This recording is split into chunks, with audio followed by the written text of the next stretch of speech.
محترم ناظرین، السلام علیکم ورحمۃ اللہ وبرکاتہ۔ استقبال ہے اردو نیوز نیٹ ورک میں۔ جی ہاں دوستو، کچھ دن پہلے میں نے دارالعلوم دیوبند کے تعلق سے ایک خبر چلائی تھی، جس میں دارالعلوم دیوبند کے خلاف دلی کے ایک تنظیم نے بہشتی زیور، جس کے مصنف حکیم الامت حضرت مولانا اشرف علی تھانوی رحمۃ اللہ علیہ کے خلاف ایک مقدمہ دائر کیا تھا۔ اسی کو لے کر آج ایک بڑی خبر سامنے نکل کر آ رہی ہے۔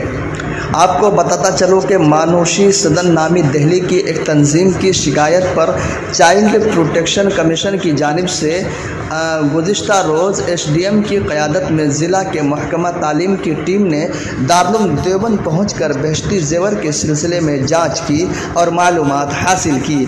تاہم ادارے کی جانب سے ایک مرتبہ پھر دو ٹوک الفاظ میں واضح کیا گیا کہ مذکورہ کتاب کبھی بھی دارالعلوم دیوبند کے نصاب میں شامل نہیں رہی اور یہ ایک خواتین کے شرعی مسائل سے متعلق کتاب ہے۔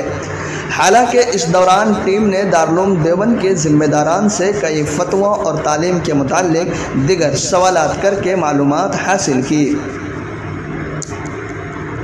گزشتہ روز دیوبند کے S D M Sanjeev Kumar کی قیادت میں C O Ram Karan Singh, D I O S Yograj Singh D S اور doctor Vinita B A D اور ڈاکٹر سنجے ڈبرال پر مشتمل ٹیم دارالعلوم دیوبند پہنچی۔ اس دوران ٹیم نے دارالعلوم دیوبند کے مہمان خانے میں ادارے کے نائب محتمم مولانا عبدالخالق مدراسی اور صدر المدرسین و جمعیت علماء ہند کے صدر مولانا سید ارشد مدنی سے ملاقات کی۔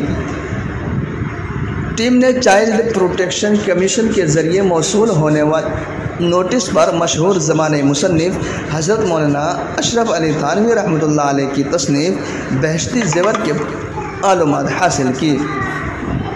اس کے ساتھ ہی مانوشی سدن کے ذریعے چائلڈ پروٹیکشن کمیشن دارالعلوم کی طرف سے دیے گئے فتووں کا ذکر کیا گیا تھا، جس کے بارے میں ٹیم نے معلومات حاصل کی۔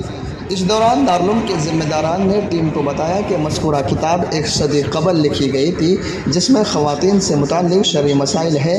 یہ بھی بتایا گیا کہ یہ کتاب کبھی ادارے کے نصاب میں شامل نہیں رہی۔ تاہم اس دوران ٹیم نے ادارے کے ذمہ داران سے بند کمرے میں دیگر تعلیمی امور پر بھی گفتگو کی۔ واضح ہو کہ اس سلسلے میں دارالعلوم دیوبند کی جانب سے کوئی معلومات نہیں دی گئی، لیکن S D M Sanjeev Kumar نے بتایا کہ دارالعلوم دیوبند نے انہیں بتایا کہ وہ سال 2022 میں بھی اس طرح کی انکوائری کا جواب دے چکے ہیں۔ انہوں نے بتایا کہ جلد ہی تحقیقاتی رپورٹ چائلڈ پروٹیکشن کمیشن کو بھیج دی جائے گی۔ اس کے بعد ٹیم نے ادارے کے جدید و قدیم کتب خانے اور مہمان خانے اور وہاں موجود نادر نایاب کتابوں کو دیکھا، ساتھ ہی ادارے کی خوبصورت عمارتوں مسجد رشید کا بھی معائنہ کیا۔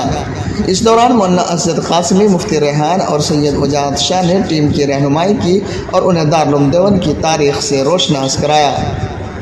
جی ہاں دوستو، یہ دارالعلوم دیوبند کے تعلق سے ایک بڑی خبر تھی، جس کو لے کر کافی ہنگامہ چل رہا تھا اور دلی کی تنظیم نے اس کے خلاف ایک شکایت درج کرائی تھی۔ اسی کو لے کر انکوائری کے لیے Darul Uloom Deoband S D M کی قیادت میں پوری ٹیم دارالعلوم پہنچی تھی۔